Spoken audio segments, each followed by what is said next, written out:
On the 7th of November, the country will be entering the 150th year of the celebration of national song Vande Mataram. Vande Mataram, Vande Mataram.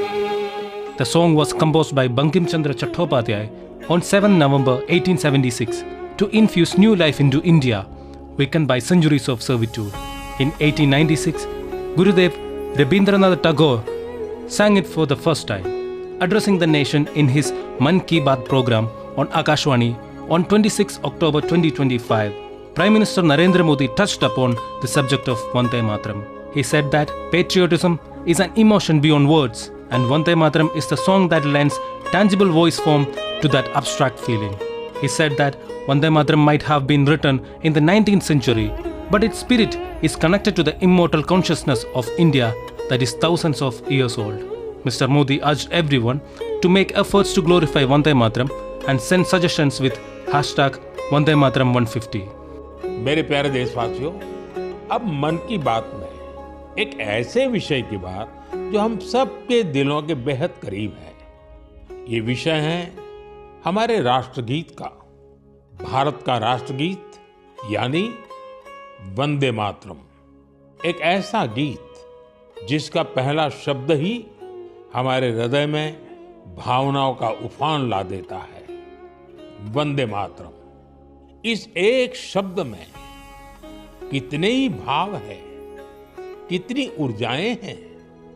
सहज भाव में ये हमें मां भारती के वात्सल्य का अनुभव कराता है। यही हमें मां भारती की संतानों के रूप में अपने दायित्वों का बोध कराता है। अगर कठिनाई का समय होता है तो वंदे मातरम का उद्घोष 140 करोड़ भारतीयों को एकता की ऊर्जा से भर देता है।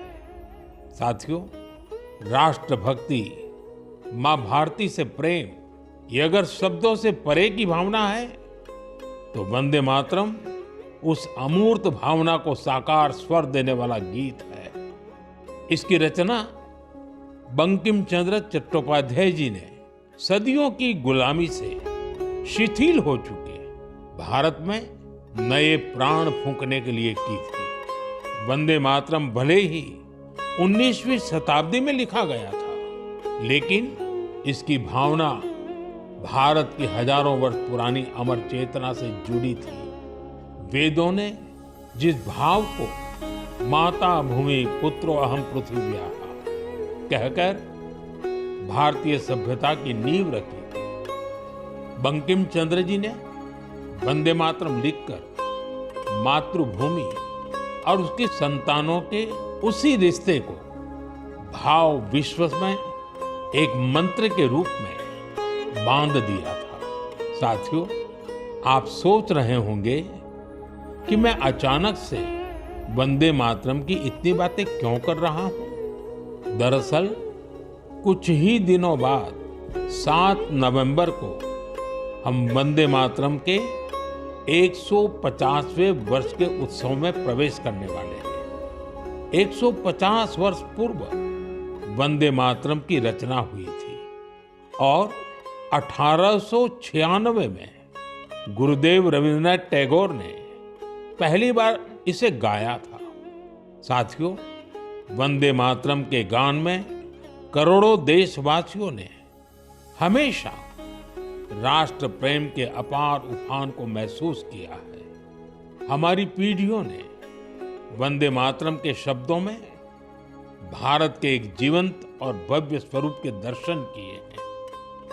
सुजलाम सुफलाम मलयज शीतलाम शस्य श्यामलाम मातरम वंदे मातरम। हमें ऐसा ही भारत बनाना है। वंदे मातरम हमारे इन प्रयासों में हमेशा हमारी प्रेरणा बनेगा। इसलिए हमें वंदे मातरम के 150वें वर्ष को भी यादगार बनाना है। आने वाली पीढ़ी के लिए ये संस्कार सरिता को हमें आगे बढ़ाना है। आने वाले समय में वंदे मातरम से जुड़े कई कार्यक्रम होंगे, देश में कई आयोजन होंगे। मैं चाहूंगा हम सब देशवासी वंदे मातरम के गौरवगान के लिए स्वतः स्फूर्त भावना से भी प्रयास करें। आप मुझे अपने सुझाव वंदे मातरम 150 के साथ जरूर भेजिए। वंदे मातरम 150। मुझे आपके सुझावों का इंतजार रहेगा और हम सब इस अवसर को ऐतिहासिक बनाने के लिए काम करें।